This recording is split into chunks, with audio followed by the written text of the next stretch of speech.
ನ್ಯೂಸ್ಗೆ ಸ್ವಾಗತ. ಇರಾನ್ ಮೇಲೆ ಅಮೆರಿಕ ಇಸ್ರೇಲ್ ದಾಳಿ ನಡೆಸಿದ ಪರಿಣಾಮ ಯುದ್ಧದ ವಾತಾವರಣ ಸೃಷ್ಟಿಯಾಗಿದ್ದು. ಇದರ ಹಿನ್ನೆಲೆ ಭಾರತದ ಪ್ರಧಾನಮಂತ್ರಿಗಳು ಸರ್ವ ಪಕ್ಷಗಳ ಸಭೆ ನಡೆಸಿ ಸಲಹೆ ಪಡೆದು ಭಾರತೀಯ ರಕ್ಷಣೆಗೆ ಮುಂದಾಗಬೇಕು ಅಂತ ಚಾಮರಾಜನಗರದ ಕನ್ನಡ ಚಳವಳಿಗಾರರು ಜಿಲ್ಲಾಧಿಕಾರಿಗಳ ಮೂಲಕ ಪ್ರಧಾನಮಂತ್ರಿಗಳಿಗೆ ಮನವಿ ಪತ್ರ ಸಲ್ಲಿಸಲಾಗಿದೆ.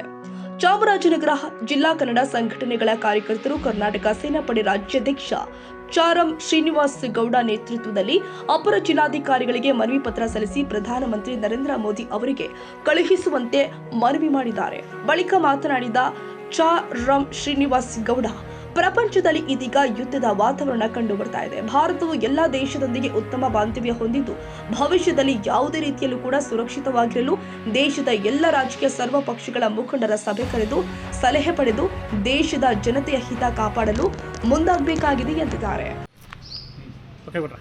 ಕಳೆದ ವಾರದಿಂದ ಏನು ಯುದ್ಧ ರೀತಿಯದು ಮೂರನೇ ಮಹಾಯುದ್ಧದ ರೀತಿಯಲ್ಲಿ ಈಗಾಗಲೇ ಪ್ರಾರಂಭವಾಗಿದೆ. ಅಮೇರಿಕ, ಇಸ್ರೇಲು ಮತ್ತು ಇರಾನ್ ಇದು ಈ ದೇಶಗಳು ಭೀಕರವಾದಂಥ ಯುದ್ಧವನ್ನು ಈಗಾಗಲೇ ಪ್ರಾರಂಭ ಮಾಡಿದೆ.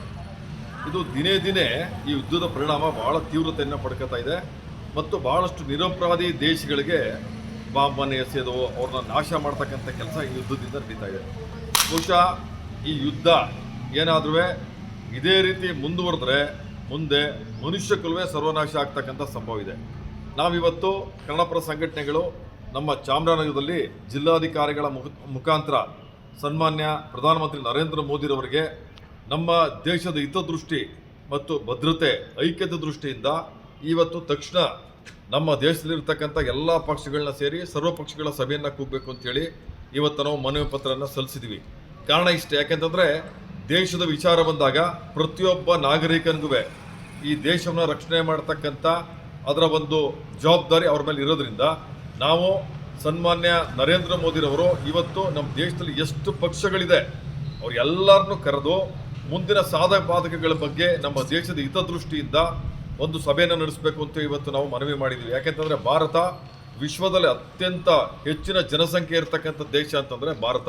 ನಾಳೆ ಏನಾದ್ರೂ ಇದರ ಪರಿಣಾಮ ಏನಾದ್ರು ಅಕಸ್ಮಾತ್ ಮುಂದೆ ನಮ್ಮ ಮೇಲೆ ನಡೆದ್ರೆ ನಾವು ಅದನ್ನು ಯಾವ ರೀತಿ ಎದುರಿಸೋಕ್ಕೆ ಸಿದ್ಧ ಆಗಿರಬೇಕು, ನಮ್ಮ ಮುಂದೆ ನಡೆ ಯಾವ ರೀತಿ ಇರಬೇಕು ಅಂತ ಹೇಳಿ ಅದು ಈಗಲೇ, ಯಾಕೆಂತಂದರೆ ಈ ಪ್ರಾರಂಭದಲ್ಲೇ ಎಲ್ಲರನ್ನ ವಿಶ್ವಾಸಕ್ಕೆ ತೆಗೆದುಕೊಂಡು ಒಂದು ಸರ್ವಪಕ್ಷದ ಸಭೆಯನ್ನು ಕೂಗಿ ನಮ್ಮ ದೇಶದ ಐಕ್ಯತೆ ಮತ್ತು ಸಮಗ್ರತೆ ದೃಷ್ಟಿಯಿಂದ ಕರಿಬೇಕು ಅಂತೇಳಿ ಇವತ್ತು ನಾವು ಜಿಲ್ಲಾಧಿಕಾರಿಗಳ ಮುಖಾಂತರ ಸನ್ಮಾನ್ ನರೇಂದ್ರ ಮೋದಿ ಅವರಿಗೆ ಮನವಿ ಪತ್ರವನ್ನು ಕೊಟ್ಟಿದ್ದೀವಿ.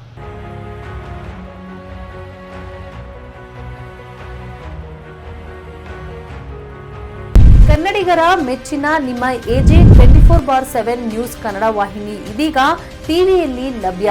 ವೇಳೆ ನೋಟಿಸ್ ಕೊಟ್ಟಿದ್ರೆ ವಾಪಸ್ ತಗೋತೀವಿ. ಇವತ್ತು ವಕ್ಫ್ ಪ್ರಾಪರ್ಟಿ ಅಂತೇಳಿ ಬರ್ತದೆ ಅಂತ ಹೇಳಿದ್ರೆ ರೈತರು ಬೀದಿಗೆ ಬಂದು ಏನ್ ಮಾಡ್ಬೇಕಾಗತ್ತೆ? ಯಾರು ವೋಟ್ ಹಾಕಿಲ್ಲ ಅಂದ್ರೆ ಗ್ಯಾರಂಟಿನೆಲ್ಲ ಸ್ಟಾಪ್ ಮಾಡ್ಬಿಡ್ತೀವಿ.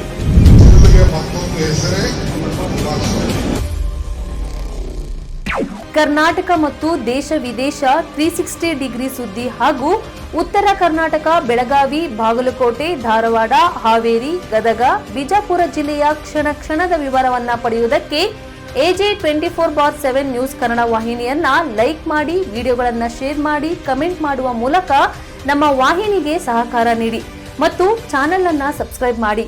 ಧನ್ಯವಾದಗಳು.